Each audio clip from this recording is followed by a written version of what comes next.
کہ استاذہ جی خاندان کو مضبوط ترین بنانے کے لیے انصاف کی ضرورت ہے، اور اگر شوہر بیوی کی صرف خامیوں کی طرف دیکھے، خوبیوں کو نہیں، تو کیا کیا جائے؟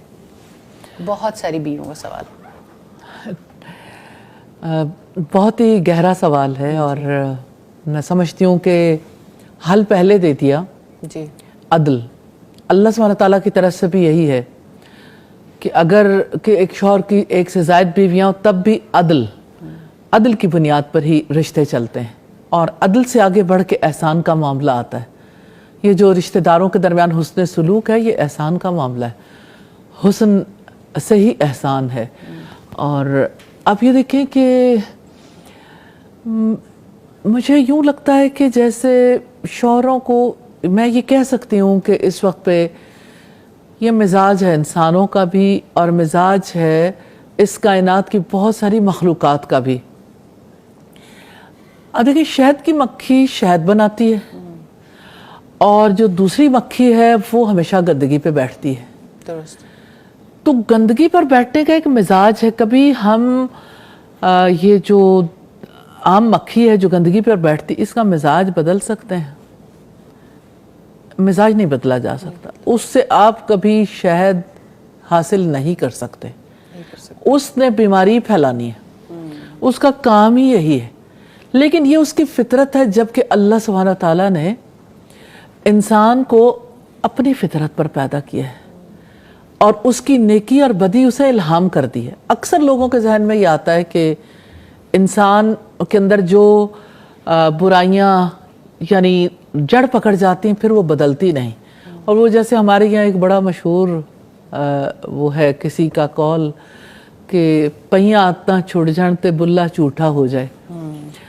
میں سمجھتی ہوں کہ ایسی بات نہیں ہے کہ پہیاں آتاں چھوٹ نہیں سکتی، کہ جو عادت پڑ جاتی ہے اس عادت کو چینج کیا جا سکتا ہے. کیا عربوں کے یہاں یعنی ان کی عادات میں بہت ساری برائیاں شامل نہیں تھی؟ شراب نوشی ان کی عادت تھی. آپ دیکھیں، سگریٹ چھوڑنا مشکل ہے، شراب چھوڑنا کتنا زیادہ مشکل ہے.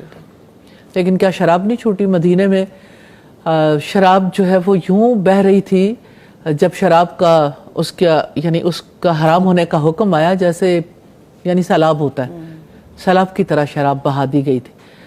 تو عادات تو ان کی بہت ساری تھیں، جیسے عورت کو ویٹیج نہ دینا، اور اپنے لیے باعث زحمت سمجھنا، اور ان کو یعنی زندہ زمین میں دفن کرتے تھے بیٹیوں کو. اور انہوں نے زحمت اور رحمت میں ایک نقطے کا ہی فرق ہے، لیکن کتنا بڑا یعنی چینج ہے، اور کس طرح سے وہی بیٹی ان کے لیے باعث رحمت بن گئی.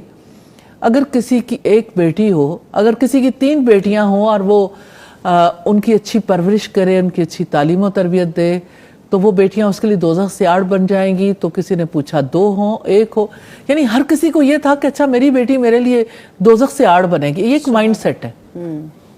اب سوال یہ پیدا ہوتا ہے کہ وہ مرد جو شوہر بن گیا، جس کی پیچھے ٹریننگ نہیں ہوئی شوہر بننے کی، جس کی اخلاقی تربیت بھی نہیں ہوئی، جس نے اپنی سوسائٹی سے یہ بات سیکھ لی ہے کہ غلطیاں لکھنی ہیں اور غلطیاں چننی اور غلطیاں عام کرنی ہیں، کیا اس کے اندر تبدیلی آ سکتی ہے؟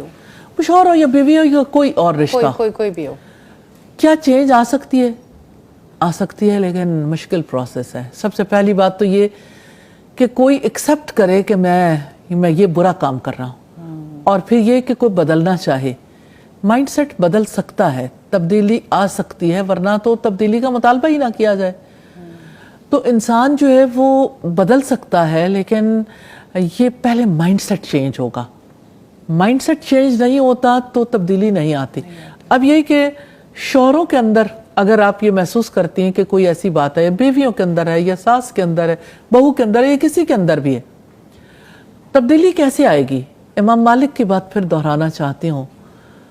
انہوں نے یہ کہا تھا کہ اس امت کے آخری حصے کی اصلاح بھی اسی طرح ہوگی جیسے پہلے حصے کی اصلاح ہوئی، اور پہلے حصے کی اصلاح قرآن سے ہوئی تھی. ان کے اندر جو تبدیلی آئی تھی، جو تبدیلی کی لہریں سینکڑوں برس کے بعد آج ہمارے تک پہنچی ہیں، تو وہ تبدیلی اللہ کی کتاب سے اور محمد صلی اللہ علیہ وسلم کی سنت سے. تو جب تک یہ علم حاصل نہیں کریں گے، جب تک وہ تزکیہ اور تربیہ کا کام نہیں ہوگا، یہ تبدیلی صرف بیوی کی ایفرٹ سے، صرف ماں کی ایفرٹ سے، صرف گھر والوں کی ایفرٹ سے نہیں آئے گی. یعنی اور اب خود بھی دیکھیں کچھ سوچنا پڑے گا. جدید دور میں ایک اور بڑا پرابلم ہو گیا. تبدیلی کے لیے آج جو بڑا سہارا لیا جاتا ہے وہ کسی تھراپسٹ کا، کہ تھراپسٹ جو ہے وہ کاؤنسلنگ دے دے تو شاید تبدیلی آ جائے، کیونکہ وہ بیٹھ کے گرہیں کھولے گا جو گرہیں کسی اور سے نہیں کھولتی. اب یہ جو تھراپسٹ کا معاملہ ہے، میں یہ کہتی ہوں کہ کیا یعنی وہ طریقہ کار جو اللہ رب العزت نے سکھایا کہ ایک تھراپسٹ وہ طریقہ کار استعمال کر رہا ہے؟ یہ ٹول ہے ویسٹرن سویلائزیشن کا، بہت بڑا ٹول ہے، بہت بڑا ٹول ہے. پورا پروگرام جی. ہونا چاہیے اور ہماری اس کی وجہ سے گھرانے بہتے چلے جا جی رہے ہیں. اور اس میں یہ ہے کہ یعنی اس کی وجہ سے لوگ جو ہیں وہ کنٹینیوسلی ہر جگہ پہ تھراپی لیتے ہیں. اور یعنی ایک جو بڑے خاص قسم کی جو باتیں ہیں ان میں سے ایک یہ ہے بائی پولر ڈپریشن ہے. بائی پولر کیا ہے؟ تھراپسٹ جو ہے وہ یہ رائے دیتے ہیں کہ ایک طرف آپ کا فلاں رشتہ، ایک طرف فلاں ہے، ایک طرف ہو جاؤ. اب جب وہ ایک طرف ہو جاتے ہیں تو نیچر تو نہیں بدلتی.